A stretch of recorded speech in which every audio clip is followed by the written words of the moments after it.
Tänu Focus Nordicule sain ma enda kätte mõneks ajaks need samad taga olevad pikemad vabatüüptorud. Üritan siis selle videoga näidata, mida ma nendega teinud olen ja kui hea ja mugav neid nii foto- kui videotöös kasutada on. Minul endal varasemalt on Nanlite'i torudest 15C ja 30C. Ma olen vanadega väga rahul, muidugi uued on hoopis teisest materjalist, nad on natukene parendatud, nad on pisut tugevamad, aga sellest kõigest õige pea. Kui me võrdleme uusi ja vanasid torusid, siis näiteks uued torud on 2700 Kelvinit kuni 12 000 Kelvinit ja vanad olid siis 2700 Kelvinit kuni 6500 Kelvinit. Et see vahe, kellele mängib see rolli, muidugi tore, et sul on nagu rohkem võimalust jälle mängimiseks. Mina siis olen neid torusid kasutanud nii auto pildistamistel, filmimistel, taustavalguse lisamisel, näiteks see video täna on üldse puhtalt ainult Nanlite'i torudega tehtud. Lisaks olen ma sellega teinud erinevaid tootevideosid, tootepilte, et ma panen neid näiteid ka siia, et siin Porschest tegin paar klippi ja paar pilti. Samamoodi Estelon kõlaritest. Minu jaoks väga oluline asi, selleks on ehituskvaliteet. Nad on tugevas alumiiniumkestas. Nad on pisut pikemad kui eelmised. Ja üks väga olulisi asju, mis minul uute torude puhul meeldib, on see, et see ajuti, mis siin valgu sees on, siit ei ole läbi näha leede. Et kui me vaatame vanasid torusid, siin ei ole väga hästi näha, aga siit ma näen täpselt, kuidas need leedi riba jookseb. Tegelikult, kui sa tootevideot teed, siis jääb ka toote peale nii-öelda leeditäpid, aga uue toruga seda ei jää. Uus toru jääb justkui täiesti üks kindel värv. Uutel torudel on uuendatud menüüsüsteemi, et menüü on toodud taha siia paneelile. Kui siis me mäletame vanasid, siis nendel oli siin otsas selline rullik, 2 rullikut tegelikult. Et mind see natuke häiris, et menüüd oli väga raske liigutada, et sellega pidi ära harjuma. Ja üks väga hea uus uudis veel on see, et neid torusi saab ühendada läbi Bluetoothi ja äpi abil. Tegelikult enamus Nanlite'i tooteid, millel on Bluetooth sisse ehitatud, saab äpi abil juhtida. Ja kõik vanemad tooted või enamus vanemaid tooteid saab siis juhtida läbi Wi-Fi saatja. Kui ma selle äpi siin lahti võtan, siis tegelikult need 2 uut toru on mul juba siia ühendatud. Panen siin käima, siin on pixel efekt hetkel, paneme siis effect mode'i. Et erinevad efektid on siia sisse ehitatud, et sa saad siin lihtsalt siis kollast ja sinist ehk siis külma ja sooja valgust panna. Meil on siin igasuguseid erinevaid luupe, sa saad nagu välgu imitatsioone teha, pulseerivat valgust, siin on tormi efekt, kõigile teada tuntud politseiauto. Siit sa saad näiteks panna ka televisiooni, ehk siis paned selle kuhugi eemale ja siis oleks justkui telekas siin. Et sellise imitatsiooni saad teha. Et neid paparazzi ja ka siin on nii-öelda lõkke-efekte, neid kõike sa saad siin omakorda seadistada, toone panna, tugevusi, kolori, temperatuuri, kõike, mida sul vaja on, disko. Ja siin on neid päris palju erinevaid, et siin on siis ka ilutulestik, et siin sa saad tugevust muuta, kiirust muuta, igasuguseid asju teha. Ja siis on võimalik lihtsalt väga lihtsalt erinevaid toone siit äpist väga lihtsalt vahetada.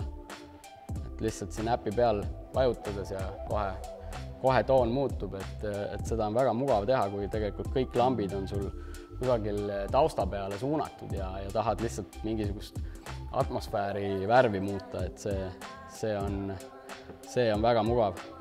Ja tegelikult siin on olemas isegi selline variant, et sa teed pildi siis enda toast või nii-öelda ruumist ja ta võtab selle pildi alusel siis selle värvi, et kui ma vaatan, et siin on mul Nanlite'i toode, see läheb sinise peale, teen pildi ära. Ja toode nii-öelda valgus läheb ise ka sinise peale. Et üldjuhul jah, et läbi äpi neid juhtida on ikka väga mugav. Et vanade torude puhul oli see, et sa pidid nii-öelda sellise eraldi Wi-Fi boksi juurde ostma, mis siis võimaldab ka vanasid torusid tegelikult kõiki neid uute toru panna läbi äpi juhtima. Et torud tulevad nagu ka vanad, väga mõnusas sellises kandekotis. Lisaks kotile on siis olemas ka statiivi kinnitused, mis on sellised läbipaistvast plastikust, kuidas siis öelda, klambrid, mille sa saad rahulikult siia valgustatiivi otsa kruvida. Ja tegelikult siis omakorda sa saad ka panna ta siin poomi otsa ja siia võid tegelikult panna veel mingisuguse kuulpea otsa, et sa saad siis seda valgust oma soovide järgi keerata. Ja omakorda, mis eelmistel torudel siis puudu oli vanadel, et ei olnud all põhjas sellist kruviauku, et väga hea on tegelikult sellise jala peale nad püsti panna. Ja ongi, et nad on sisemise patareiga, nad kestavad täisvõimsusel circa 2 tundi või oli tund pool. Ütleme nii, et täisvõimsust väga kunagi vaja ei ole. Siin on mul minust poole võimsuse peal ja 1% peal, ma olen ise käinud matkamas nendega üle 24 tunni, põles 1% peal ja 1% on umbes selline nagu praegu. Tegelikult pimedas ruumis on see 1% väga palju, et aku probleemi nendega kunagi ei ole mul olnud.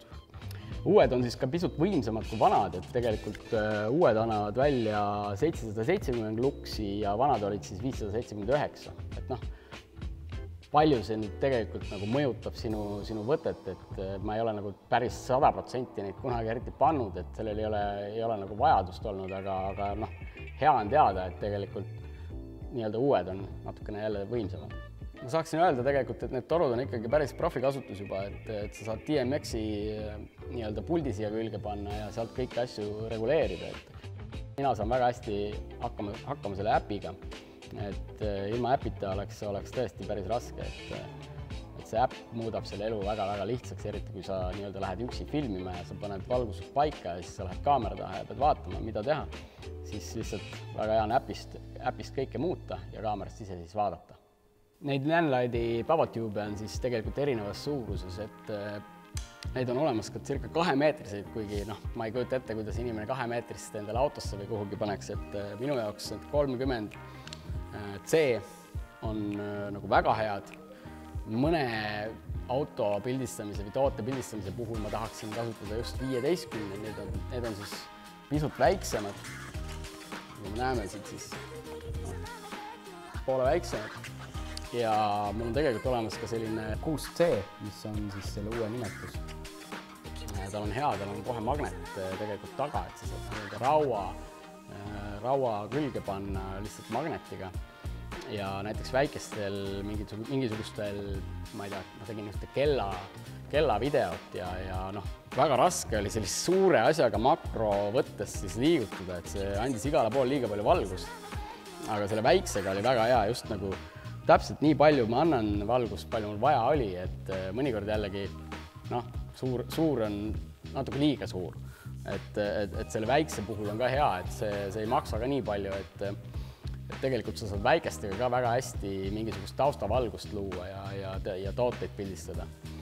Muidugi pikasäri pildistamisel minul meeldib just kasutada suurt, et see valgusallikas on nii pehme ja suur, et mul on natukene lihtsam. Näiteks kui me räägime auto pildistamisest, siis just autode puhul seda suurt kasutada. Muidugi, kui ma interiooris pilti teen, siis ma kasutan ka tihtilugu väiksemaid.